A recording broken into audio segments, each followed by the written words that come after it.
Oi, Alice. Ei, Oi. Genilton! Estamos bem azul hoje, né? É, então, começando mais uma live com a Alice Paz. Falei a temática, Caminho do Coração, Servir com Amor. Vou dar umas palavras para a gente contextualizar, tá bom, Alice? A nossa live. Tá ótimo, tá Então, ótimo. na minha própria experiência, né, e de muitas pessoas que eu observo, a hora de apresentar um trabalho acadêmico, seja uma dissertação, uma tese, são momentos críticos, né, onde encontramos aquelas tensões de bloqueios, de não escrita, e são momentos que criamos essa tensão, aparece preguiça, aparece estresse, ansiedade, né? Aparece vitimismo, né? A culpa do orientador, a culpa disso, aquilo, e a gente já começa a observar um ciclo, onde, nesses momentos críticos, muitos não conseguem sair do lugar, né? Seja na apresentação de trabalho ou no emprego, como a Alice falou na chamada lá da nossa live.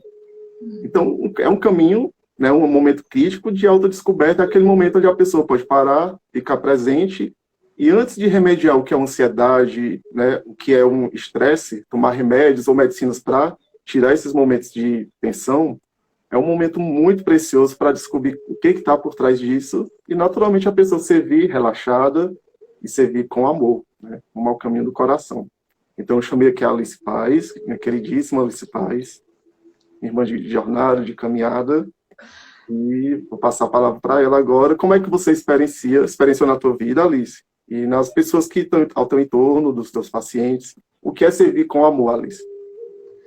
Ai, primeiro eu vou te agradecer por esse convite, porque é um tema que eu amo falar. É um tema que eu tive uma trilha pessoal para percorrer, né? Uhum, Até chegar aos vislumbres desse lugar de servir com amor, porque eu não teria aceitado esse convite se eu não tivesse podendo falar alguma coisa real sobre ele, né? sim. Antes de tudo, é servir verdade, né? Que é o amor.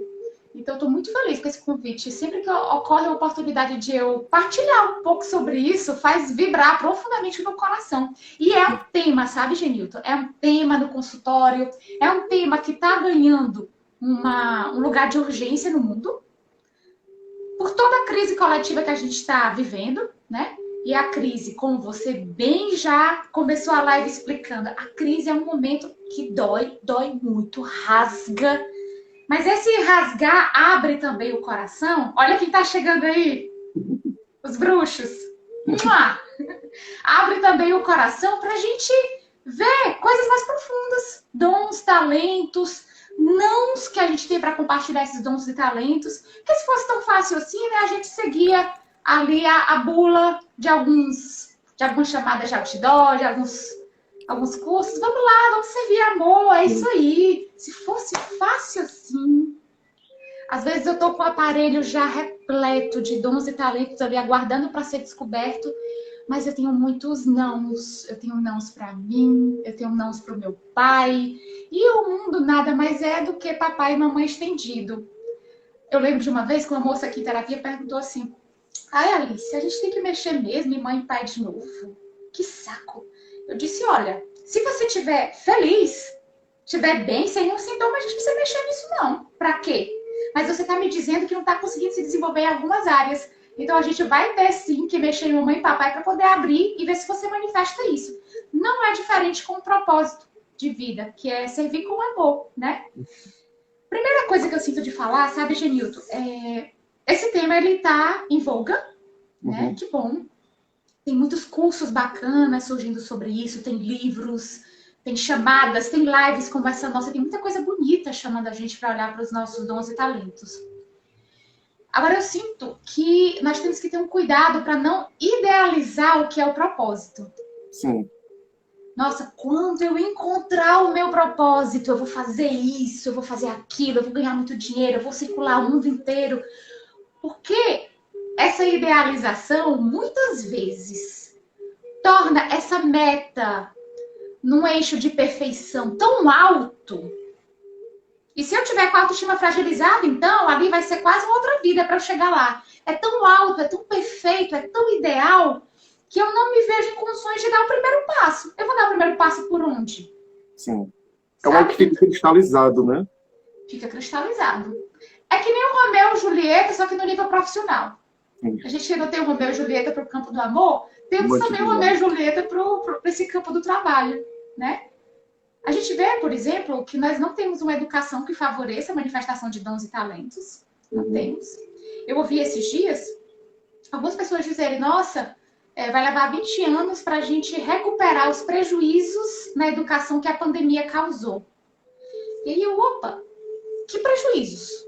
De que prejuízos exatamente nós estamos falando se a gente tem uma educação precisando de uma reforma estrutural?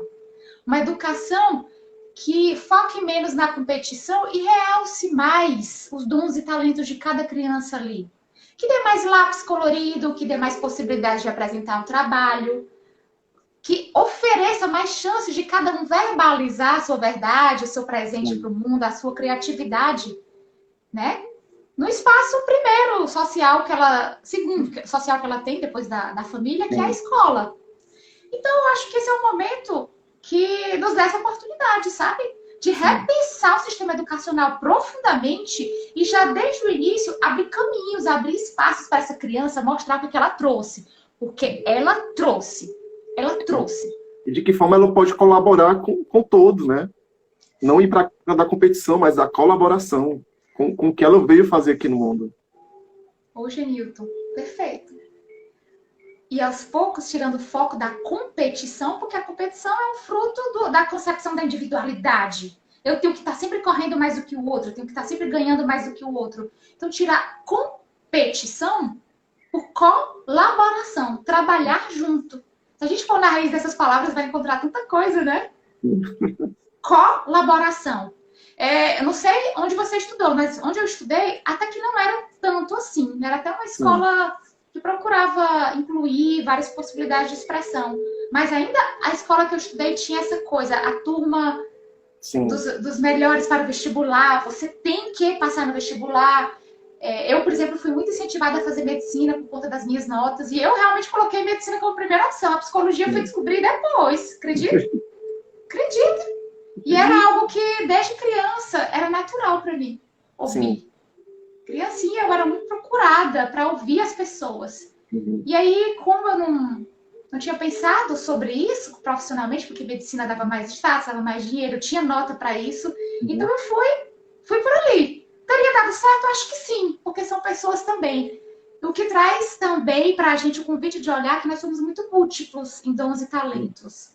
Não é também aquela coisa de, nossa, eu vim para tocar piano e é só isso. Eu vim para cozinhar e é só isso. A gente é muito rico de possibilidades. A gente vai descobrindo na jornada, né? As inúmeras possibilidades de como a gente...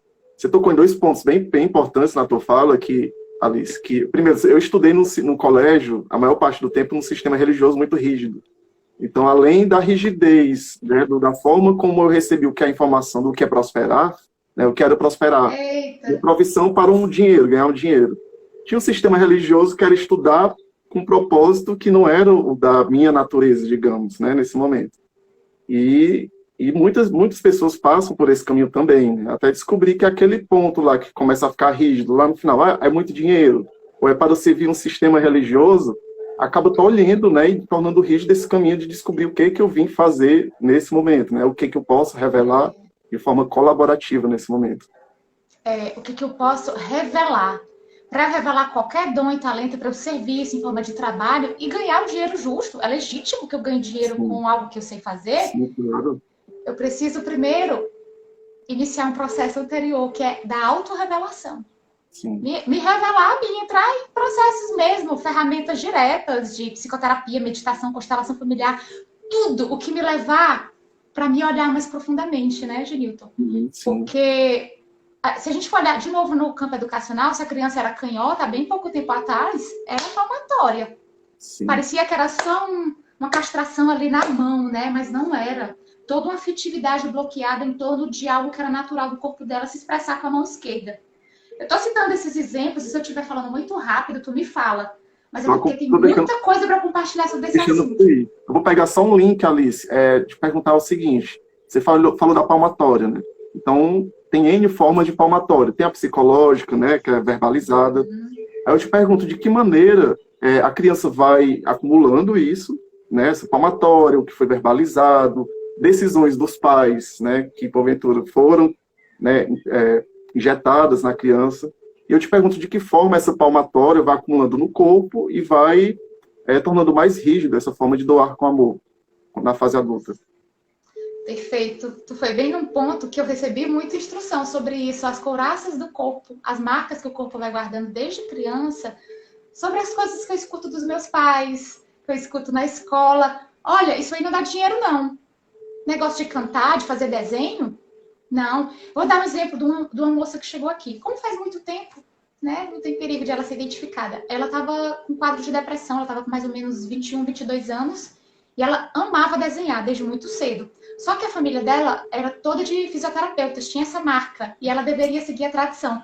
Então, ela não tinha entrado no curso de fisioterapia ainda, mas já estava com a sala pronta para quando ela concluísse o curso, começar a atender como os pais, como os tios, como os primos. E aí, como fazer para chamar esse papai, essa mamãe aqui para o consultório e dizer, olha, não é isso aí não, que vocês estão querendo para ela. Vocês vão ter que renunciar a uma expectativa, a um projeto que vocês criaram para a filha de vocês, porque se ela for forçada a esse lugar, ela vai se deprimir cada vez mais, vai ser um pouco mais trabalhoso tirar ela desse lugar. E aí os pais não vieram mesmo. Aí o coração aperta, sabe? Porque você fica aí, o que foi dessa moça? Mas a vida encaminha, a vida vai mostrando. Sim, sim. Né? A vida... Existe uma coragem também de romper com essas expectativas. Porque se papai e mamãe sempre esperaram algo de mim e eu não correspondo a isso, aciona todo um repertório infantil de medo do não pertencimento, de medo de não ser amado, de não ser reconhecido. Sim. Vou te dar um exemplo que é bem surpreendente. É muito comum chegar aqui pessoas, bem no exemplo que a gente fez a chamada para a live de agora, né? Está prestes a fazer o trabalho de conclusão de curso ou entregar uma dissertação de mestrado e a pessoa está aparelhada cognitivamente para construir aquilo. Ela já sabe montar o raciocínio, mas ela sente e não sai, não sai, não sai. Quando a gente vai abrir, a aprofundar o processo de psicoterapia, descobre algumas pequenas cositas importantes de considerar. Às vezes, essa pessoa é a primeira no sistema dela a fazer um mestrado. E a família foi até o 2º grau, ou não concluiu a faculdade. E ela nem imagina que tem uma partezinha dela lá atrás, entendendo que se ela adquirir esse título, ela vai estar atraindo essa família. Ela vai estar se desenvolvendo mais do que essa família. Aí aciona a culpa. Aí a culpa, como é pesada, é um dos afetos mais pesados para o sistema. Sim. Dá um marasmo físico, uma sonolência. Às vezes até alguns raciocínios que estavam construídos fogem. Então, sabe, Genilton, eu tô entrando muito nessa questão afetiva porque eu posso fazer o curso que for para manifestar o propósito. Olha, a técnica tal, reserve dia tal, você estude no mesmo horário, você faça isso, faça planilha tal. Não adiantar de nada se dentro não tiver essa autorização para manifestar o que eu sei fazer. Porque está muito enraizado, né, ali, aquela voz interna, muito. E nessa tua fala me veio que tal, possivelmente é uma voz interna dizendo que ela não pode ganhar mais do que os pais, não pode prosperar, né, na caminhada dela, porque tem essa culpa de estar acima dos pais, talvez tinha uma voz ali dos pais dizendo que não podia, né, e foi injetado, e essa descoberta é o que libera, né, Alice? A caminhada, o relaxamento. E tu sabe que numa live dessa tem um campo, e eu sinto que isso tá batendo em alguns de nós, eu tô sentindo no meu corpo. Tá batendo, Alice. E me veio também, Alice, esse exemplo que você citou, que é clássico, assim, eu atendo algumas pessoas que me apresentam isso, a primeira pessoa do mestrado, a primeira pessoa que conclui o mestrado, né, e algumas delas, né, inclusive da minha própria experiência, eu fui a primeira pessoa que teve uma pós-graduação, né, no meu núcleo familiar, e queira ou não, vai com a voz de expectativa, né, que essa voz de expectativa pode criar uma pressão além do que a pessoa consegue ali abarcar, assim, a partir dessa linha de raciocínio. Sim, sim. Com certeza. É tanta coisa, sabe, Genilson? É tanta coisa. Além do título, né? Nossa, eu tenho esse direito. Os meus pais não chegaram aqui, eu tenho esse direito de dar esse passo. Tem algumas coisas que chegam junto com o alinhamento do servidor em talento. Dinheiro, por exemplo. Sim. Se eu estou servindo algo que eu sei fazer, que eu tenho prazer em fazer. Prazer é energia sexual, é energia vital. Energia Sim. sexual e energia vital são a mesma coisa. Só que a gente manifesta de N formas, no sexo, no trabalho, na arte, né? Tem muita Uhum. energia sexual na arte. Então a Sim. gente já vai, por exemplo, pro tabu, que é a sexualidade. Desde criança a gente já é fechado aí, ou seja, já fecha um pouco a visão sobre dons e talentos. Aí a gente já vai entendendo que trabalhar tem que ser pesado, porque senão não é trabalho. Sim. Tem que ser fardo, o trabalho tem que ser difícil. Trabalhar com amor é luxo, é só para alguns. Aí você começa a enxergar um repertório enorme de crenças, me fazendo acreditar que eu não posso ter muito prazer trabalhando. E se eu tenho muito prazer trabalhando, o dinheiro vai chegar. É natural, é muita energia vital sendo canalizada ali. Como tem prazer, tem qualidade, Uhum. tem primor, tem detalhe. É natural que aquilo que você está servindo seja reconhecido. Sendo reconhecido, vai vir prosperidade. Mas Sim. os meus pais passaram fome. Prosperidade, inclusive financeira, não só. Mas vamos falar Uhum. da financeira, que é um ponto que chama, né, Sim, nesse sim. tema hoje. Se eu ganhar muito dinheiro, já aconteceu isso aqui, crise por ganho. A gente costuma lidar basicamente com a crise por perda. Ah, perdi, me separei, perdi o emprego e tal. Mas crise por ganho. Chegou tanto, Alice, que eu não tô sabendo o que fazer com isso. Eu olho para os meus pais morando numa casa simples.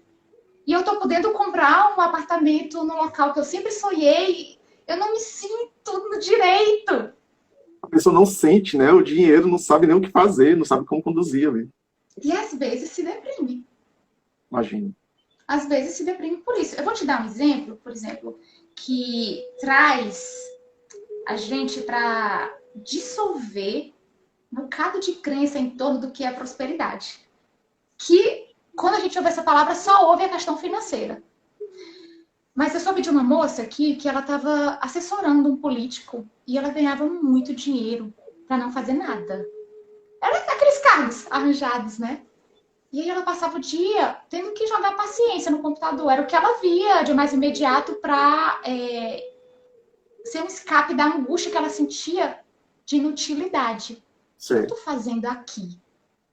Então isso aí já quebra. Acho que tu conhece aquela pirâmide de Maslow, né? Que fala o Sim. que mais motiva uma pessoa para um trabalho. Aí se a gente Hum. perguntar por aí, vai dizer, é a grana. Por incrível que pareça, não é. Isso foi estudado, pesquisado.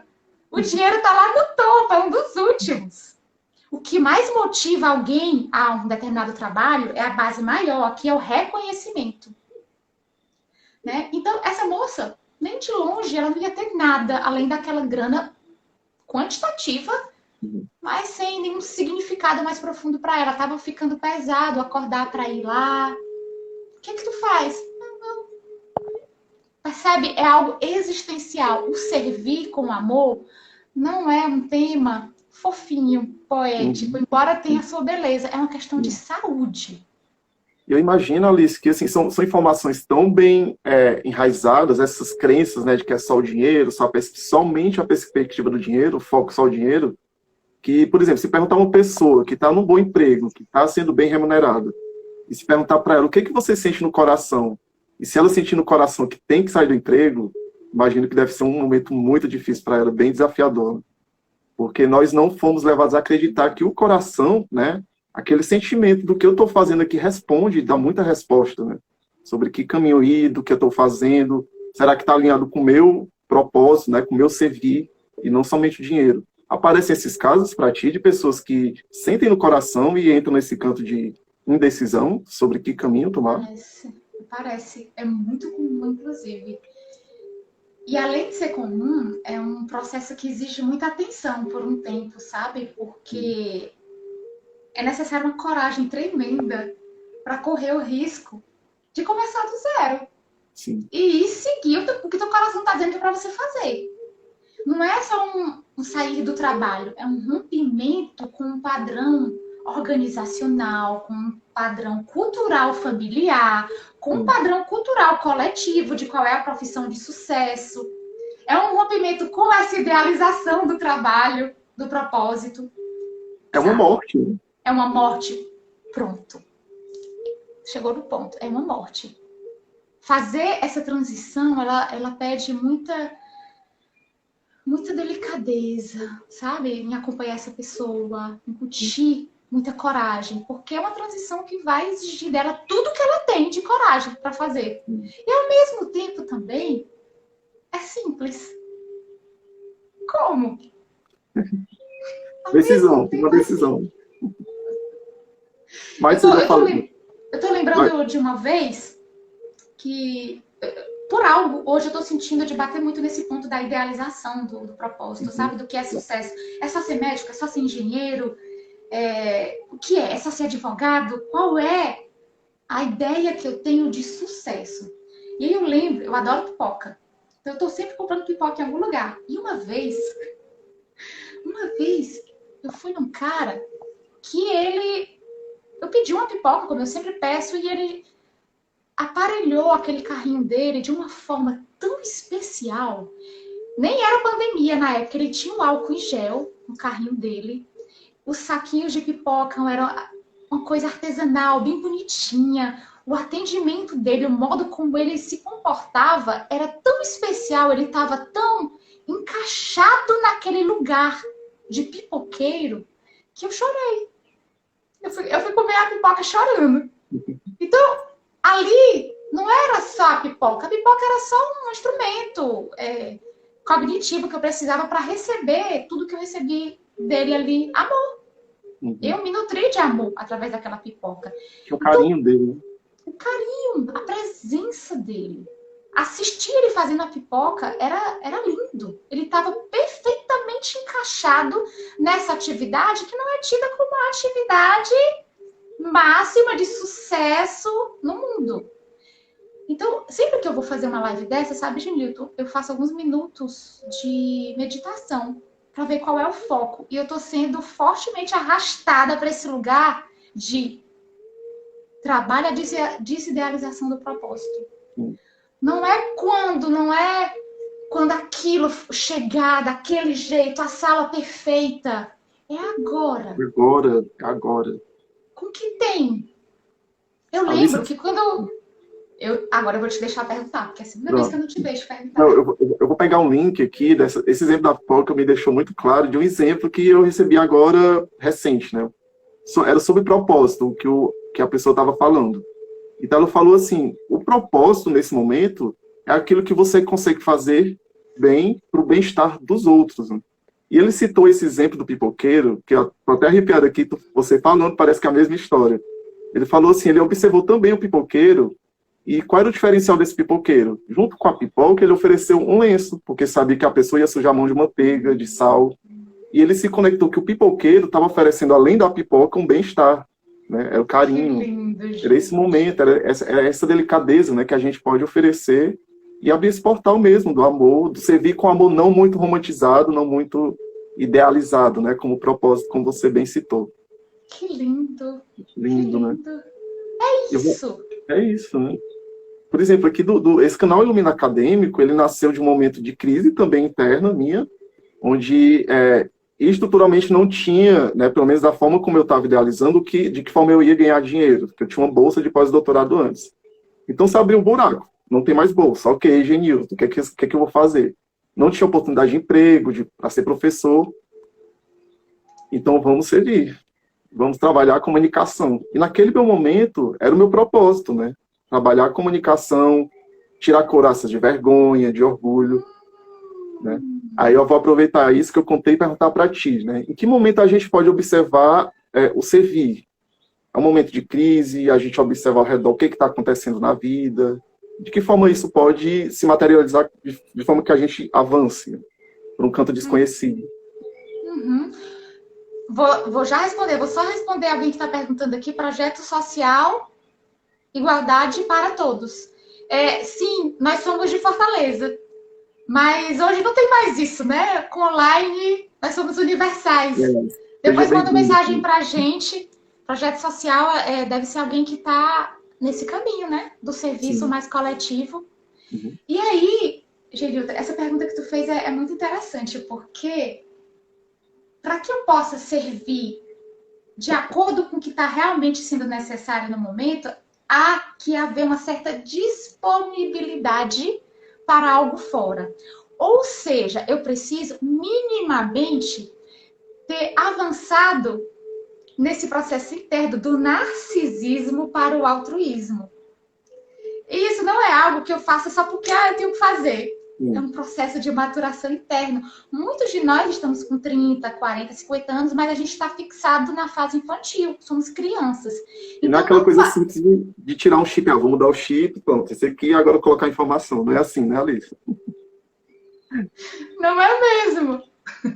Não é mesmo. Então, tem esse trânsito interno que precisa acontecer minimamente para que eu enxergue a necessidade do outro. Porque senão eu posso dizer o que for para alguém. Se ela não estiver podendo olhar o outro, ela simplesmente não está podendo. Ela vai ter, sim, que, por uma fase, trabalhar porque ela quer ganhar dinheiro, porque ela quer status, porque ela quer reconhecimento, e está tudo certo. É a fase dela. Ela está com 50 anos na fase infantil, ok mesmo, sabe? Não tem como abortar esse processo. Ela vai ter que, por um tempão, fazer só o que serve a ela, o que ela entende que é bom para ela, até que chega um momento que ela vai começar a ficar apertada nessa camisa, sabe? Porque ela se autoabastecer o tempo todo, não está mais alimentando. A alma, o coração vai cobrando essa conexão com o outro. Olha, agora você vai ter que ampliar o teu olhar para o outro e enxergar a necessidade do outro. Mas tu percebe que eu só posso fazer isso se eu tiver crescido um pouco internamente. Se eu tiver avançado um pouco. Tem gente que realiza isso com 15 anos. Tem gente que realiza com 70. Até para oferecer para o outro de forma madura, né, Alice? Não entrar numa codependência, né? Só vou oferecer, e a pessoa se desgastando e sugando energia, né? Também é um movimento que pode acontecer infantil, né? Ainda na codependência infantil. Tem uma sutileza aí, né? Tu me lembrou uma coisa. Me lembrou uma coisa incrível. Essa questão dos lugares fixos, do que aquele que doa, aquele que recebe, aquele que doa, aquele que recebe. Se tá muito rígido aí, já tem uma chamada para mexer. Tem que haver um fluxo. Tem que haver uma mobilidade desses lugares. O verdadeiro doador, grava isso para todo sempre. Foi uma compreensão que chegou para mim. O verdadeiro doador, ele é um verdadeiro receptor. Se ele está só doando, ele está fazendo alguma coisa que ele entende que é doação, mas não é. Tem uma carência enorme por trás, levando ele a entregar coisas para garantir que o outro esteja aqui, para que o outro me ame, o outro me deseje, o outro queira. Então, um termômetro excelente para eu medir se eu sou uma boa doadora é ver se na mesma proporção eu consigo receber. Eu consigo receber na mesma medida? Aí sim, eu sou uma doadora. Isso entra para o serviço também. Aí entramos no valor que eu cobro pelo meu serviço. Ótimo, joia. Será que alguém que está aqui tem dificuldade de dizer o preço do serviço que você presta? Ou de cobrar, né? Na hora de cobrar. Será? Eu tenho a impressão que alguns de nós têm essa questão. Quanto é a tua consulta? Quanto é o teu trabalho? Quanto é isso? É um trabalho. É um trabalho interno. E quando a pessoa que você atendeu demora a pagar, né? Será que não tem também uma questão, né, a ser olhada assim, de forma mais profunda? Tem. Tudo é sistêmico. Está tudo ligado a mim primeiro. É o outro, mas é o outro ali chegando para me espelhar algo. Sim. Né? Então, eu cobrar pelo serviço, foi até uma chamada que a gente fez na live, eu tenho o direito de cobrar por algo, por um serviço que eu presto com amor? Por que não teria? Em que momento eu fui entendendo que se eu servir com amor, tem que ser caridade? Eu não tenho direito de garantir o meu autossustento financeiro com algo que eu sirvo com amor? Por quê? Eu só posso cobrar se o serviço for pesado, for ruim para mim, for um fardo. Tu tá percebendo essa crença aqui atrás? De que trabalho é ruim? Ai, sexta-feira, vamos lá, sextou. Hoje é sexta, sábado, domingo. Nossa, amanhã é segunda, que coisa. Olha, de que perspectiva a gente está vivendo 5 dias na semana. Sim. É um custo emocional energético enorme. E aí recai nos sintomas que tu falou no início: estresse, depressão, ansiedade, síndrome do pânico. 5 dias para gozar de 2?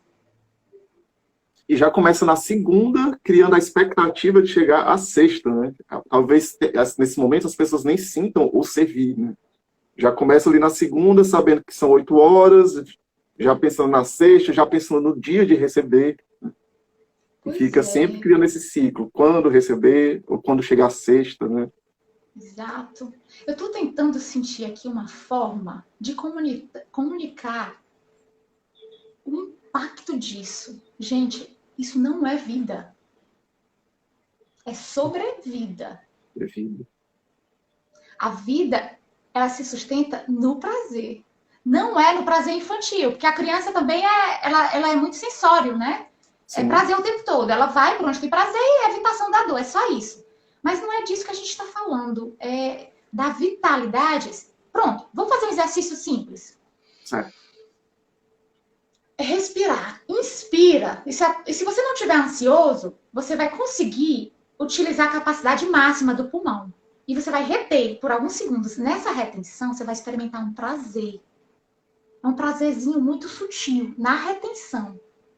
E depois outro prazer na soltura. Isso que eu tô falando parece uma loucura, né? Mas a respiração, ela envolve um prazer profundo que a gente deixou de perceber porque não está presente, acha que é automático, mas há um prazer muito profundo dentro da respiração. É por isso que eu tô viva. A vida só se sustenta com prazer. Então, o que não está tendo prazer, a certeza tá havendo um sequestro, um esvaziamento de energia enorme, que quando a gente não se dá conta, percebe quando aparece um câncer de útero, gordura no fígado, nódulo na tireoide, disfunção sexual. O corpo, aí respondendo um pouquinho ao que tu perguntou sobre as couraças, se eu não tô podendo estar presente, essas energias, essas impressões que eu não elaboro, elas vão ter que ser elaboradas por algum lugar do meu corpo. E se está havendo muito desprazer, em detrimento do prazer, o corpo vai entrar em disfunção.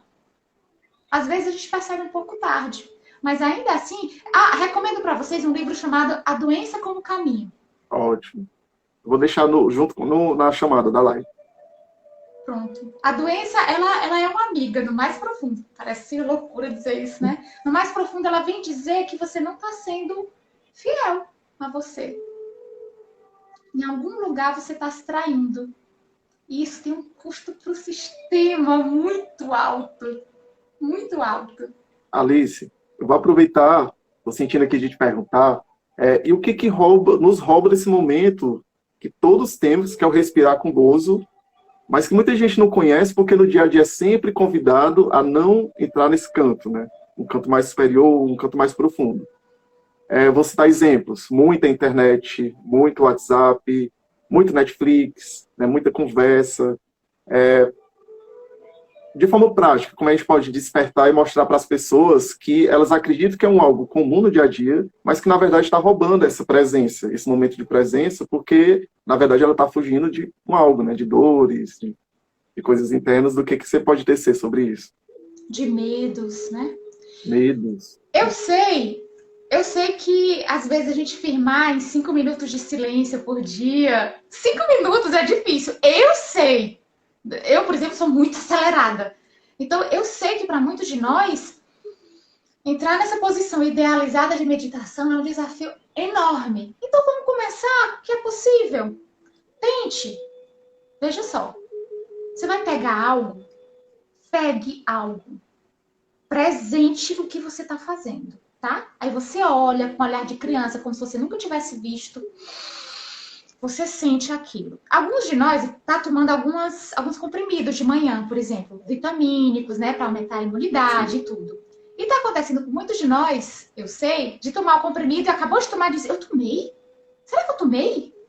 O que é isso? É falta de presença no que está fazendo. Se você tá falando, esteja presente no que você tá falando. Você tá respirando, esteja presente nisso. Você tá beijando, esteja inteiro beijando. Você está trabalhando, esteja inteiro trabalhando. É a presença, é agora. Sentir. Sentir.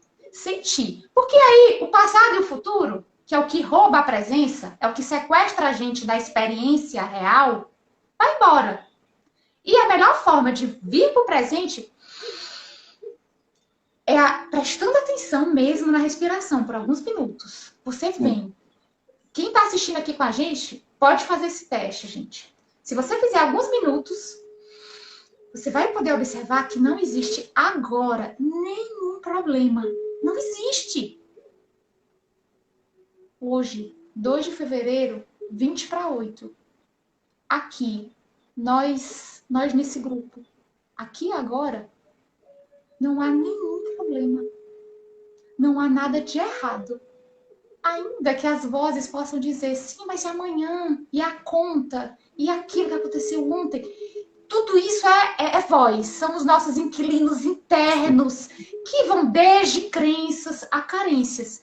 Mas te respondendo bem objetivamente, uma das primeiras coisas que a gente tem que se comprometer a trabalhar para dissolver, para manifestar o propósito, é dissolver crenças. Do que é sucesso, do que é prosperidade. Sabe? A crença do medo da escassez, né? De que quando recebe o salário já vai sendo subtraído, vai já esperando do próximo mês futuro. Aí nesse futuro, o medo da escassez tira do presente, né, Alice? Exatamente.